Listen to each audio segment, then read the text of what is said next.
शाम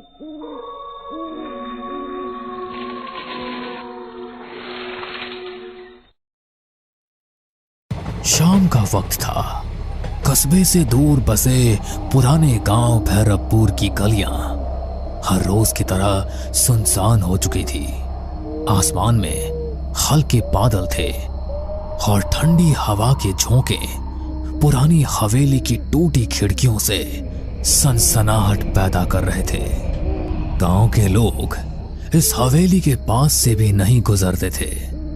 कहते हैं यहां अजीब अजीब आहटें सुनाई देती है, जैसे कोई अनदेखा इंसान आस पास घूम रहा हो। रीना अपने दोस्तों के साथ गांव घूमने आई थी। सबने मजाक मजाक में कहा, चल रीना, तू तो बहुत बहादुर बनती है। अगर सच में हिम्मत है तो फिर हवेली के अंदर चल। मुझे किससे डर लगेगा? भूत वूत जैसी कोई चीज नहीं होती। रीना अकेली हवेली के अंदर चली गई। टॉर्च की रोशनी टूटी दीवारों पर पड़ते ही डरावनी परछाइयां बनने लगी। वह चौंक कर पलटी। वहां कोई नहीं था। शायद मेरे दोस्तों ने मजाक किया होगा। लेकिन अगले ही पल उसने टॉर्च की रोशनी में देखा, दीवार पर उसके अलावा एक और परछाई हिल रही थी। रीना की सांसें तेज हो गई। उसने धीरे से पुकारा, कौन है वहां? पर कोई जवाब नहीं मिला। बस धीरे धीरे कदमों की आहट पास आने लगी। वो भागकर बाहर निकली। दोस्त हंस पड़े। क्या हुआ? रंग उड़ गया चेहरे से? रीना कांपती आवाज में बोली, नहीं, अंदर कोई था। दोस्तों ने मजाक उड़ा दिया। लेकिन उस दिन के बाद से रीना के साथ अजीब घटनाएं होने लगी। कभी रात में उसके कमरे में किसी के चलने की आवाज आती, कभी शीशे में उसके पीछे कोई धुंधली परछाई दिखाई देती। गांव का नाई रघु रोज रात को देर तक दुकान बंद करता। एक दिन जब वह तालाब के किनारे से घर जा रहा था तो उसे लगा कोई उसके पीछे पीछे चल रहा है। कौन है बे? सामने आ। पर कोई जवाब नहीं। वो तेज कदमों से चलने लगा, लेकिन नाहट भी उतनी ही तेज हो गई। अचानक उसके सामने एक सफेद साया खड़ा हो गया। आंखें गहरी हरी चमक रही थी। रघु, तेरा समय आ गया है, तू बच नहीं पाएगा। रघु जोर से चिल्लाया और भाग खड़ा हुआ। अगले दिन गांव वालों ने देखा रघु पागल सा हो गया था। वो बार बार कहता, आहट मुझे ले जाएगी, आहट मुझे ले जाएगी। अनिरुद्ध गांव के स्कूल में मास्टर था। वो भूत प्रेत में विश्वास नहीं करता था। लेकिन एक रात जब वो हवेली के पास से लौट रहा था तो उसने साफ साफ सुना जैसे भारी जूतों की आवाज उसके पीछे से आ रही हो। अरे ये कैसी आवाज है? यहां तो कोई और नहीं है। वो मुड़ा, लेकिन पीछे सिर्फ खाली सड़क थी। फिर अचानक उसके कान में किसी ने फुसफुसाया, तू बच नहीं पाएगा। रीना, रघु और अनिरुद्ध तीनों अलग अलग लोग थे, लेकिन सबने एक ही चीज महसूस की और वो थी आहट। गांव में धीरे धीरे डर फैलने लगा। लोग कहने लगे कि हवेली में दबे किसी रहस्य की वजह से ये सब कुछ हो रहा है। गांव भैरवपुर में अब हर कोई हवेली का नाम लेते ही सिहर उठता। रीना का चेहरा अब पीला पड़ चुका था। रघु पागलपन की हद तक डर चुका था और अनिरुद्ध मास्टर भी अब रात को अकेले निकलने से कतराने लगा था। लेकिन ये डर यहीं नहीं रुका। सविता रोज रात को अपने आंगन में तुलसी को दिया जलाती थी। उस रात भी उसने वैसा ही किया, लेकिन जैसे ही दिया जलाया उसे लगा मानो आंगन में कोई खड़ा है। कौन है वहां? अंधेरे में कुछ भी नहीं दिखा, लेकिन हवा का एक तेज झोंका आया और दिया बुझ गया। सविता ने माचिस जलाई, तभी देखा आंगन के कोने में एक औरत खड़ी थी, काली साड़ी में, बाल बिखरे हुए। हे भगवान!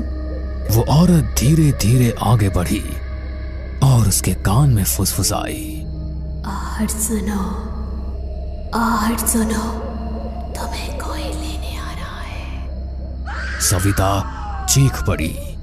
घर वाले दौड़े, लेकिन वहां कोई नहीं था। अगर यहां कोई आत्मा है तो आज मैं उसे शांति दूंगा, वो मंत्र पढ़ने लगा। तभी हवेली की सीढ़ियों पर धीमे धीमे कदमों की आवाज आई। कौन है वहां? कोई जवाब नहीं, लेकिन अचानक उसके सामने लोहे की जंजीर अपने आप हिलने लगी। मोहन घबरा गया, लेकिन हिम्मत करके मंत्र पढ़ता रहा। तभी दीवार पर खून से लिखा उभर आया, आहट से बचना नामुमकिन है। मोहन के हाथ से माला गिर गई। वो भागते भागते गांव लौटा। ये जगह अशुभ है, वहां कोई अनदेखी शक्ति है। अमर गांव और कस्बे के बीच बस चलाता था। एक रात उसकी बस में कोई भी यात्री नहीं था। बस सुनसान सड़क से गुजर रही थी। अचानक उसने देखा बस की पिछली सीट पर कोई बैठा है। उसने शीशे में देखा सफेद कपड़े पहने एक आदमी, जिसका चेहरा धुंधला था। अरे कौन है? टिकट तो लो। कोई जवाब नहीं। अमर बस रोककर पीछे गया। सीट खाली थी।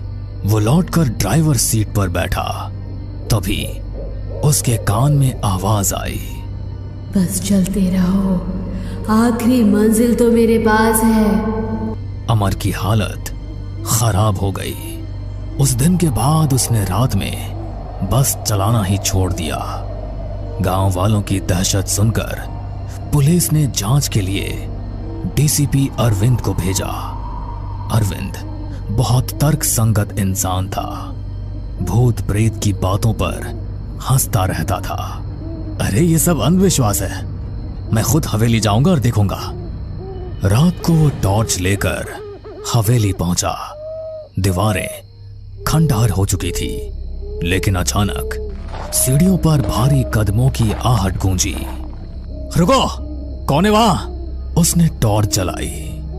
सामने कोई भी नहीं था, लेकिन अगले ही पल उसे लगा जैसे किसी ने उसके कंधे पर हाथ रखा हो। वो पलटा, वहां सिर्फ हवा थी। फिर उसने कानों में साफ सुना, तू सच जानना चाहता है तो तहखाने में उतर। अब तक अलग अलग लोगों ने अलग अलग तरीके से आहट सुनी थी। सब घटनाएं अलग अलग थी, लेकिन एक ही बिंदु पर जाकर जुड़ती थी, आहट। मुझे लगता है हवेली में कुछ राज छिपा है। जब तक पता नहीं चलेगा, ये सब हमें चैन से नहीं जीने देंगे। अरे तू पागल हो गई है क्या? तू फिर से वहां जाना चाहती है? हाँ, अगर सच्चाई सामने नहीं आई तो यह आहटें हमें ऐसे ही डराती रहेगी। गांव भैरवपुर अब दहशत का पर्याय बन चुका था। लोग रात को घर से बाहर निकलना बंद कर चुके थे। हर कोई वही सुनता, धीमे कदमों की आहट। रीना का डर अब जिज्ञासा में बदल चुका था। उसने तय किया कि वो हवेली के तहखाने तक जाएगी, लेकिन अकेले जाना मुमकिन नहीं था। उसने अंकित, मास्टर अनिरुद्ध और पुलिस अधिकारी अरविंद से मदद मांगी। हमें सच का पता लगाना होगा, वरना ये आहटें हमें जिंदा खा जाएंगी। ठीक है, मैं पुलिस वाला हूँ, पीछे हटना मेरे बस का नहीं। चलो आज रात तहखाने में उतरते हैं। रात के 12 बजे चारों लोग हवेली पहुंचे। अंदर सन्नाटा ऐसा था कि अपने दिल की धड़कन तक सुनाई दे रही थी। अचानक सीढ़ियों पर वही आवाज गूंजी। रीना का हाथ कांपने लगा। अरे डर मत, हम सब साथ हैं ना, सब लोग तहखाने की तरफ चलो। हवेली के पीछे एक पुराना लोहे का दरवाजा था जिस पर जंग लगी थी। अरविंद ने जोर से धक्का दिया। दरवाजा चरमराते हुए खुला और बदबू का एक तेज झोंका आया। सीढ़ियां नीचे अंधेरे में उतर रही थी।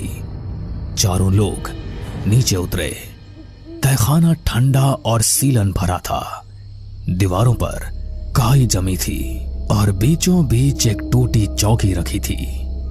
देखो वहाँ। दीवार पर खून से लिखा था, आहट मेरा श्राप है, जो सुनेगा उसका अंत होगा। ये सब किसने लिखा होगा?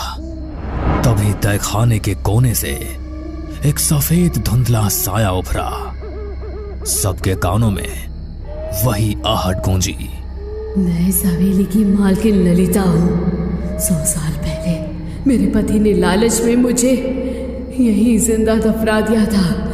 मेरी चीखें, मेरे कदमों की आहट सब यही गूंजती रही। रीना की आंखें फटी की फटी रह गई। तो ये सारी घटनाएं वही आहट? हाँ। अचानक तहखाने की दीवारें हिलने लगी। छत से मिट्टी गिरने लगी। ये क्या हो रहा है?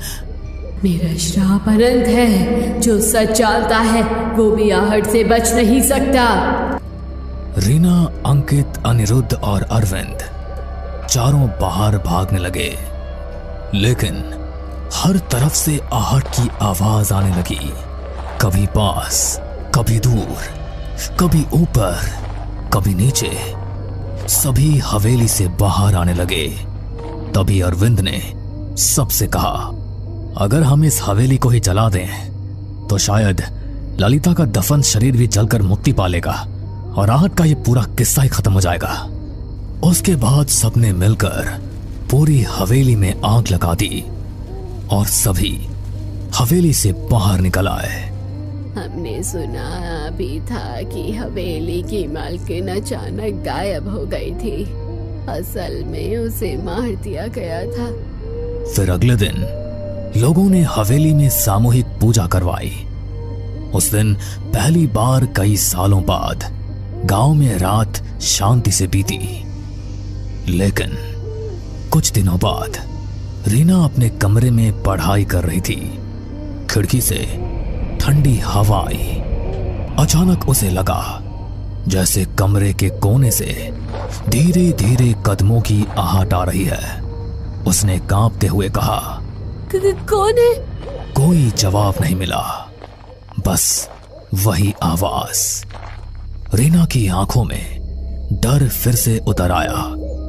भैरवपुर गांव में हवेली का रहस्य तो खुल गया, लेकिन आहट अब भी जिंदा है। कहते हैं जो एक बार ये आवाज सुन लेता है उसकी जिंदगी कभी पहले जैसी नहीं रहती। आहट सिर्फ एक आवाज नहीं बल्कि एक अंधे का साया है जो हर जगह आपके पीछे पीछे चलता है। बस कभी वो आहट सुनाई देती है और कभी नहीं सुनाई देती, पर डर की दस्तक लेकर आहट सभी के आसपास चलती रहती है। हमें पूरा यकीन है दोस्तों कि आप लोगों को ये कहानी जरूर पसंद आई होगी। अगर आपके साथ भी कुछ ऐसे अनकहे किस्से हो चुके हैं तो प्लीज हमारे साथ शेयर करें। हम जरूर अपने चैनल पर उनको दिखाएंगे। हमारी ईमेल आईडी नीचे डिस्क्रिप्शन बॉक्स में दी गई है, तो प्लीज हमारे वीडियो और चैनल को शेयर एंड सब्सक्राइब करें और बने रहे हमारे साथ ऐसे ही अनकहे किस्से और कहानियां सुनने के लिए।